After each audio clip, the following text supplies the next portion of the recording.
Hey guys, yesterday I made a video explaining how you haven't really lost your gains during this quarantine because of I went into a whole little brief science thing about myonuclei and satellite cells, and I'll probably link it up in the corner or something. But today I'm going to be talking about something that's called nuclei overload training, and it's kind of this new hot topic in the fitness industry, and it's because there's been this little kind of, I guess it's not unspoken beef, but just a beef between two titans among the industry, and that would be Greg Doucette and two people actually, Scott Herman at Scott Herman Fitness and 3D Alpha at Team 3D Alpha.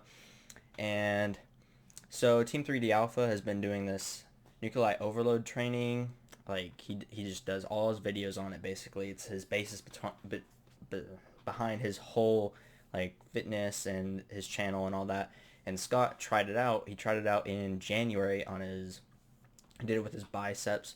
And then there was a video Greg posted about how telling him how it doesn't work and blah blah blah, and now they go back and forth. But anyways, that doesn't really matter. I'm going to explain what nuclei overload training and what it is it's breaking your muscles down to such a degree that satellite cells are forced to fuse more of their nuclei into myonuclei.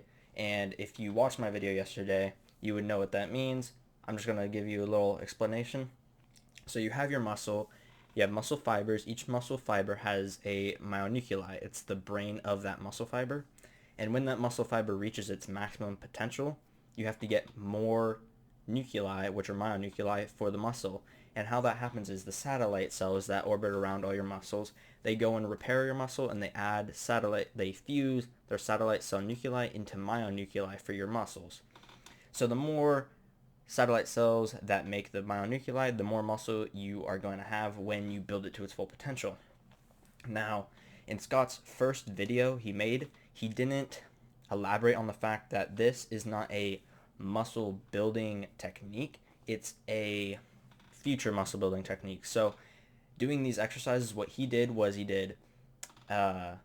do 100 reps every single day for 30 days and you do that for one muscle group. So let's say he did it with his biceps. So how he decided to split it up was 10 sets of 10, and he'd take whatever weight he was comfortable with, do 10, 10, 10, 10, all the way until he did 100, and you do that every single day.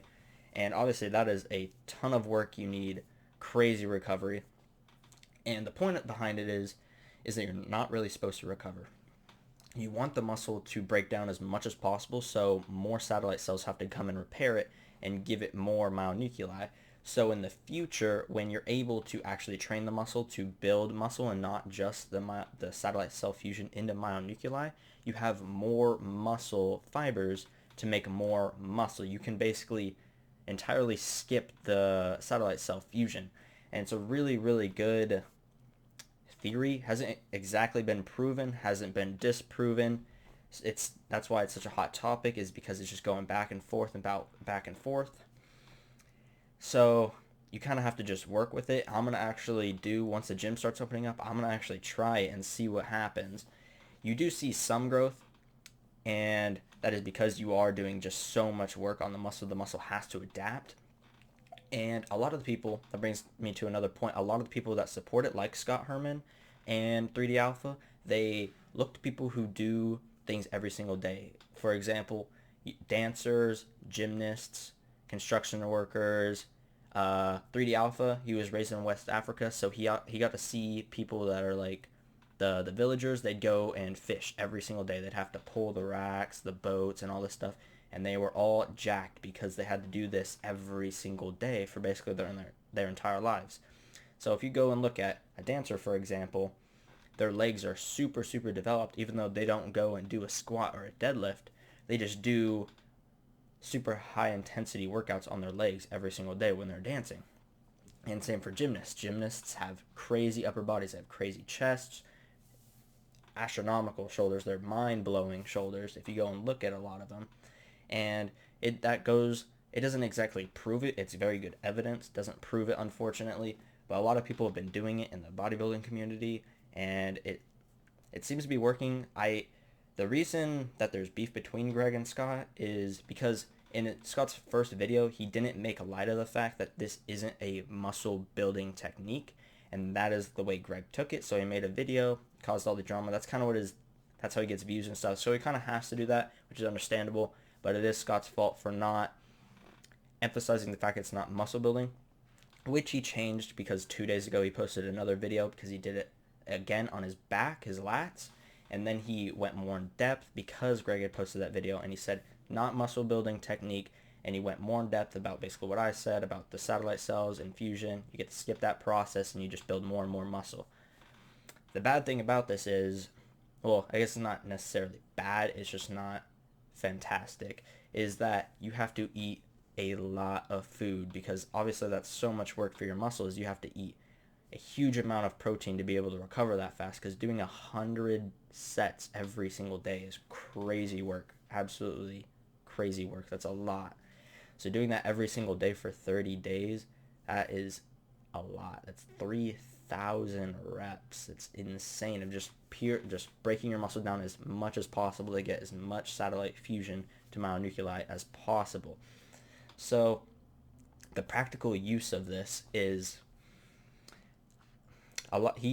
Scott actually kind of went in a little bit in depth about this. He said that as a newbie, you probably shouldn't do this unless you are looking to do it or not do it in the future, but you're looking to follow along your fitness journey path for a long period of time, because when you have more myonuclei, you're able to build muscle faster because you already skipped the satellite infusion. You already have that faster recovery because you're just building muscle. You just intake as much protein as possible. You stay anabolic and you're just building muscle all the time. So that would be good, but as a beginner, you won't see like any growth for a long period of time. Down the line, let's say for the whole first year of your training, you do nuclei overload. You will get gains because of newbie gains, obviously, but you could have got better gains if you just did something like a push-pull legs, no overload. But after that year, when you get more advanced and then you stop the nuclei overload and you just do push-pull legs, you will grow muscle incredibly fast. So it's kind of a give and take, because you could do your push-pull legs and gain a lot of muscle within your first year, and then do nuclei overload and just kind of repeat it back and forth for however long. And so it's kind of just your choice in the matter, or whether or not you even believe this would work or not. Another practical use I thought of was, if you do this all the time, if you could surpass your genetic limit practically. If you do it to where you basically trick your body into just having so much myonuclei that you eventually can build so much muscle you surpass what your genetic limit would have been. It's kind of hard to tell what that is, because you don't just get like a little meter that's like, oh, you're at your genetic limit now. You just kind of eventually just stop gaining a crazy amount. And that would be another good practical use. I doubt any super advanced lifters are watching my videos, but if and when they ever do, doing it at the end when you're like 10 years into your training, it's a very advanced thing to do to gain and see if it would work. And I'm sure it would work, just to get some more muscle, because you'd have the myonuclei, all the good stuff. I've repeated it like 100 times, I'm sure you know. And I had another point. Something about, deloads. Okay, so people actually have been doing this nuclei overload for a very long time through deloads. Now, Scott made this very good point in his back exercise overload video, which was 2 days ago. He did not in his other videos, so this was very good knowledge, and it was a good tie-in to this nuclei overload, and pointing it to it actually being not a myth and not it just being a theory, that it actually working in practice. And it's the fact that when people do normal training, like a push-pull legs, every 3-4 months or whatever, they have something called a deload week. And that is when, for the week, you either don't go to the gym at all, or you take and you basically half everything you do. You have your weight, you have your sets, you have your reps, whatever. And it's just super light and easy, for you just coast for a week. And then after that, you will be so sore. And that is how it works. I've done deloads. It's like when you first went to the gym, you'll be even more sore than that. And that is because your muscle is adapting to what the training you had. So if you're doing this nuclei overload, your muscle is adapting really, really quickly because of how much you're doing it and how often. And then when you, after that month, you come off it, your muscle will just be rebuilding over and over. And then when you start again, it'll never be adapted fully. So you'll never have to do a deload where you can have to take a week off. You could do this nuclei overload just periodically every month on a different muscle. And in theory, that would take away the need for a deload or time off or anything, breaks, and you just be constantly building forever practically. In theory, obviously, I doubt you build forever, but just doing this, I really, really want to hit my genetic limit one day and then try this and see what happens if I'm able to surpass it. So I'd have to train for like a year. See, I'm only gaining like, say I gained a pound in a year or even less than that. Then I do the next year I do the overload and see how much I gained, and hopefully I would gain not a huge amount more. I doubt I would, but a good enough amount. So I'll have to set up a huge program for that.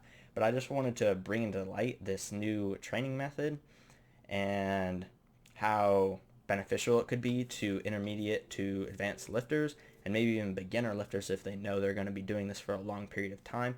And it's just good knowledge to have about other things in all of fitness. It's just good to have knowledge about all different training methods, splits and all that good stuff, and just knowing the science behind how things work like your muscles. And that's really all I got. Besides the fact, unfortunately, this was like the 0.1% that Greg might have been wrong. I watched a bunch of videos of 3D Alpha and Scott's and did my own research, and it really seems like it works. And once the gyms open up, I'm going to be trying it along with my new whole program thing. I'm going to do kind of like a little vlog series, just kind of updating everyone on what I'm doing for training, how I'm doing it, what's happening, hard, easy, diet, all that good stuff. But that's all I got for this video. That concludes it. So you know the drill. Follow, sub, like, comment, all that good stuff, and I'll see you in the next one.